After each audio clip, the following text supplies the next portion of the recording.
Well, Fen, you could kill someone if you're not careful. Yeah, that was basically my goal, buddy. Hey everybody, welcome to Falcon Plays Outpost 13, episode number 1, part of Spooky October month here on the channel itself. If you're familiar with John Carpenter's The Thing, Outpost 31, this is definitely an homage to that game. As a matter of fact, this game shares a lot of similarities to that. It kind of keeps to its own little accord, but it definitely has a bunch of inspiration from John Carpenter's Thing over here. Right now we're looking at Act number 1, which is the only thing that's going to be available upon release on Tuesday when this video goes up.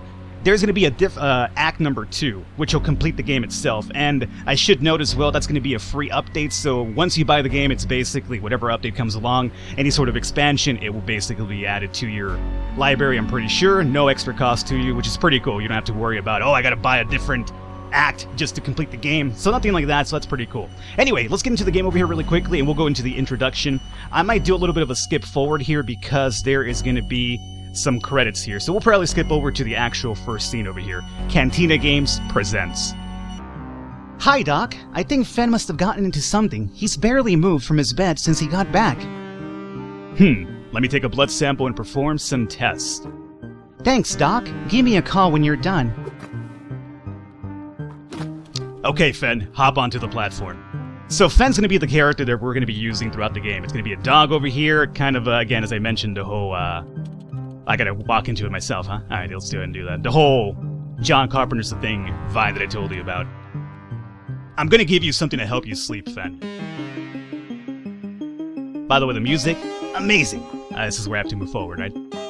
So obviously the story to me is still very cryptic. I'm still not entirely sure what's happening other than what's gonna be stated pretty obviously here pretty soon. But the music is something I really cannot get over. It's just so amazing. It has that whole 80s vibe to it, you know, that whole like synthy sci-fi type of feel to it. A little bit of Terminator in there too. As a matter of fact, there's also a Terminator reference somewhere down the line, which I will try to point out. Let's see here. Wow, Doc. These core samples are carbon dating back to 2530 Terran.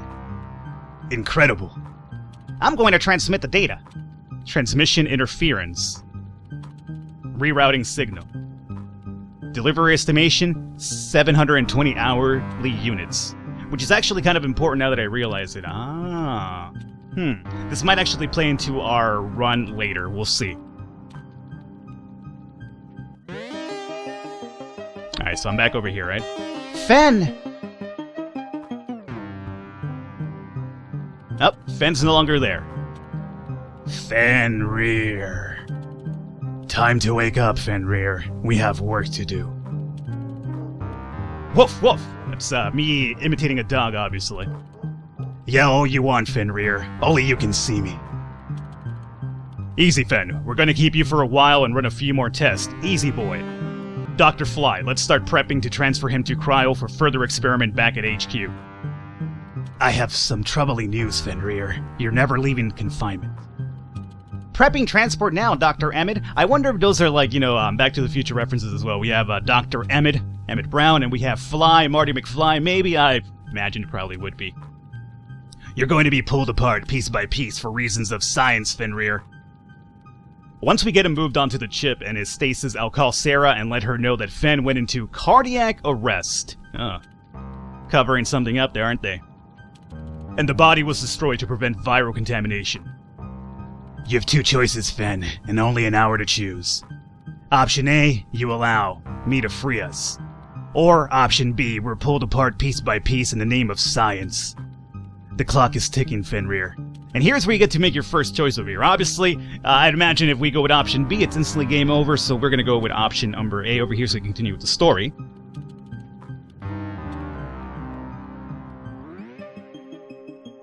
There's a storm coming, Fen.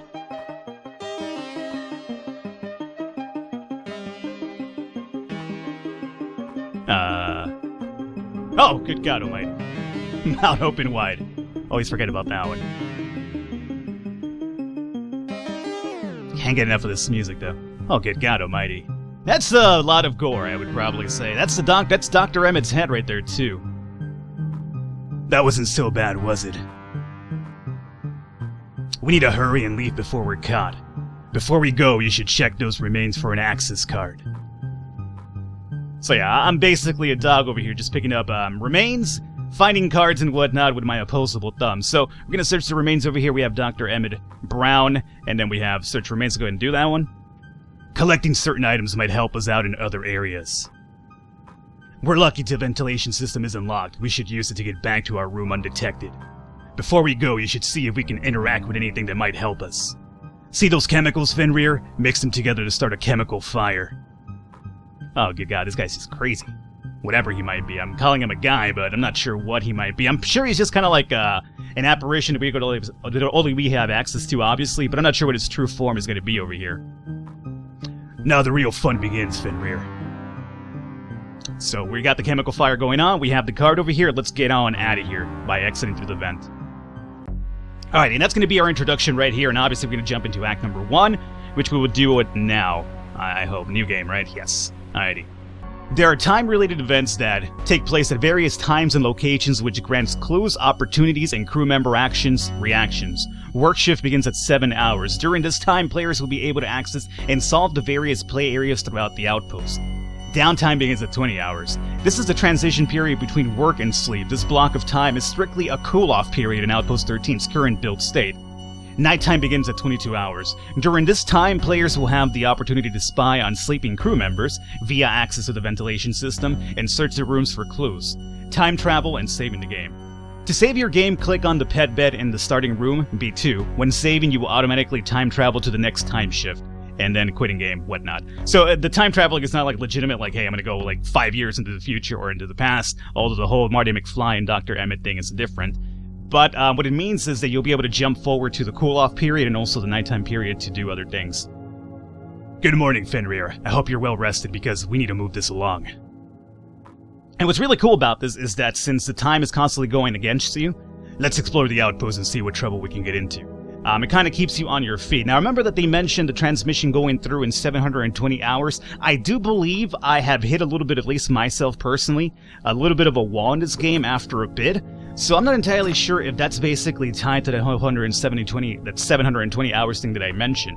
It could be, and if that's going to be the case, I would probably just try to spend time messing around until it actually happens. Luckily, you can skip forward here. So there is that. Alright, so right now we have just ourselves wandering around. We can essentially go outside and just kind of take a little peruse around the area. I kind of have an idea of what we should be doing right now, which we will take over here pretty soon. But I just want to give you a little bit of a walk around here to kind of get your feet wet, or at least get my feet wet. Quite literally, because I'm walking in the snow, so I guess his feet would be wet. Luckily for this dog, most of these doors don't require any sort of knobs or anything like that, because else he'd be stuck. So luckily, they're just all like sliding doors. So there you go, Fenrir. Don't you have to worry about opposable thumbs and that key card that you picked up earlier. So let's come down over here really quickly. Out there, I'm not sure what to do out there just yet. I wanted to actually show it off because I'm still not sure that's something that's related to Act 1 yet, or maybe it's going to be Act 2. Again, there's a bunch of timed events, so I'm not entirely sure. There's really a lack of cryptic clues, or at least there's a lack of clues, or at least their clues are kind of really cryptically hidden, so it's kind of up to you to kind of mess around and find out what's going to be available to you. That whole Terminator reference that I made, by the way, check this out. We have old Arnold over here in T1, which is actually pretty good. Let's see if we can exit out of this room. We can. There was a little bit of a bug in an earlier build that I was testing out where you would get stuck in that room completely, but the developer has been really diligent about, listening to fixes and bugs and actually trying to squash them before the release on Tuesday. I'm not entirely sure if on Tuesday I'll probably get an update myself where kind of maybe it completes Act 1, or it fixes a few other things over here, gives you a few more different notes and hints and whatnot. But right now I'm going to keep my ears open and eyes open for that. But for now, we'll just basically record. More than likely I'm looking at 2 episodes right now to actually complete what I do know so far, and then we'll kind of touch and go as we go forward here in terms of what goes on beyond that point. Alright, so right now we have 2 rooms. We have the cafe and we have the garage over here. Pretty sure down over here we also have an exit if I'm correct, right? This will be another exit to the outside, and again, I'm still not entirely sure what these exits are going to be for, but I guess I'll keep an eye out as well and see what we could do here down the line. So right now, let's actually go into the... Let's go into the cafe. I want to play this out a little bit more slowly so we could actually give you an idea as to how you would solve these puzzles in a sense. Right now, what we kind of have to do is obviously kill everybody in the base, because otherwise that report's going to get out. Somebody will come over here and probably find out who the hell I am, and you do get killed. Right now, this whole meter up here is going to be kind of a danger meter. If this completely depletes, then everybody will be wise to what you're up to. So I'm going to come back over here as this woman walks out of the cafe over here. So essentially right now we can come over here and we can mess around with this so we can unlock it. However, we need a code, which we obviously do not have right now.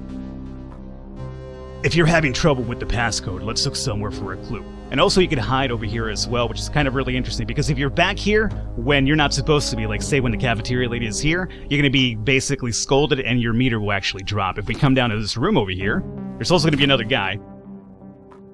It's going to be Metal Man. That's literally an android, apparently. We need to figure out how to lure the Metal Man out of there, Fenrir. So right now we have a few little objectives we have to keep in mind. Passcode and how to lure Metal Man out of there. And as you can see, we dropped a little bit of our, I guess, caution meter in a sense here, so we should kind of play it safe going forward from this point onward.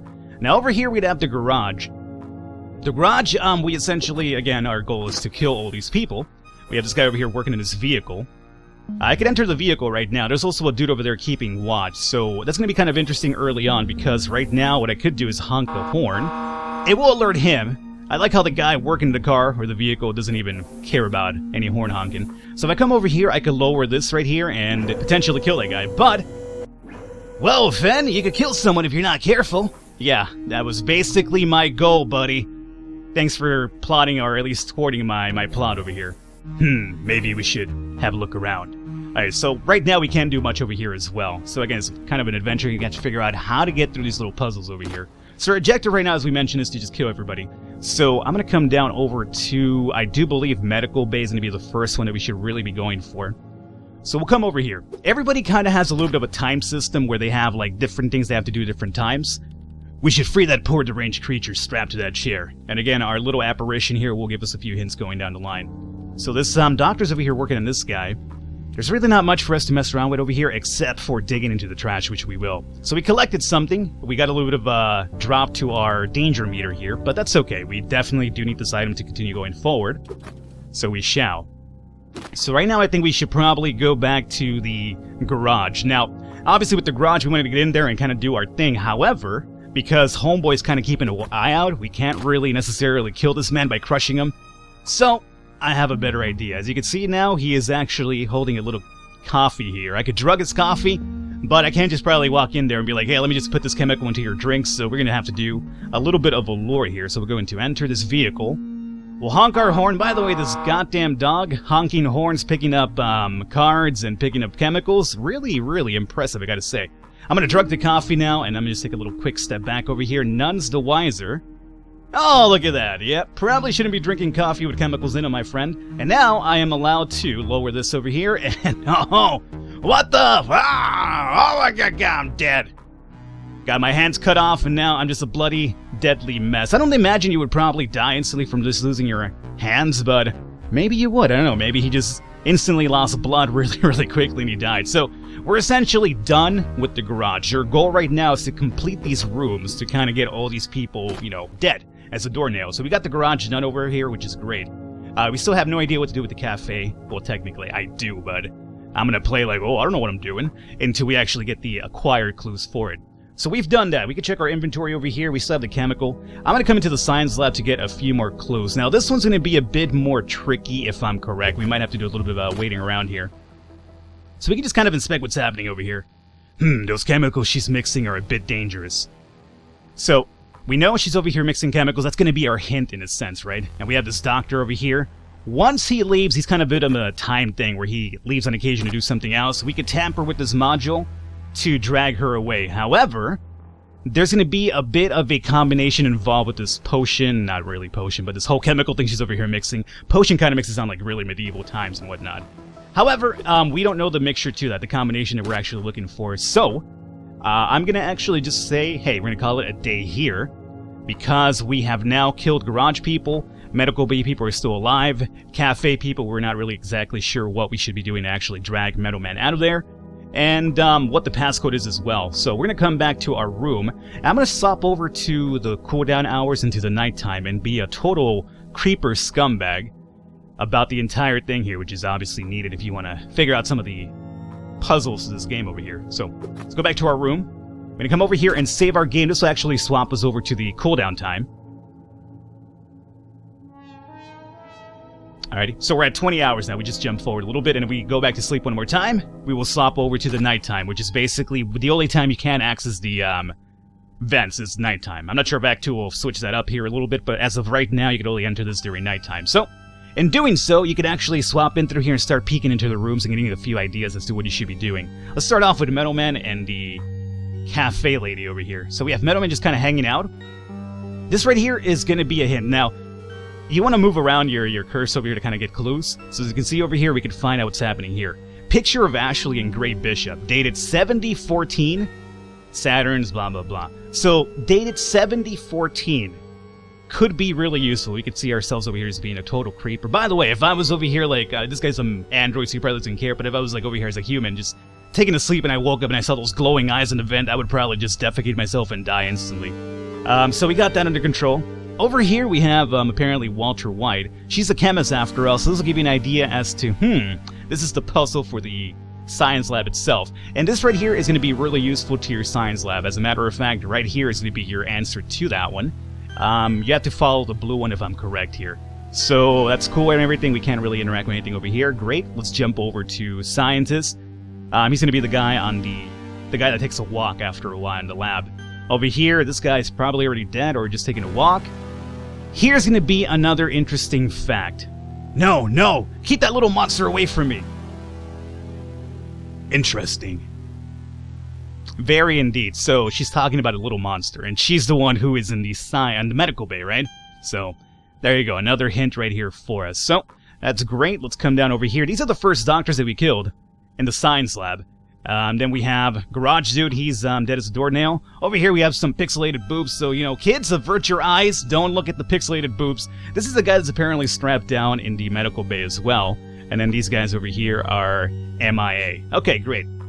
So we've done that, let's go ahead and take a little bit of a nap here. And I think we wrap it up here for this episode. We will come back next episode and start using some of the things that we just acquired to find out how to get through those rooms. So hopefully you guys enjoyed it. Leave a thumbs up, leave a like to support us. We mean a lot. I will catch you next time.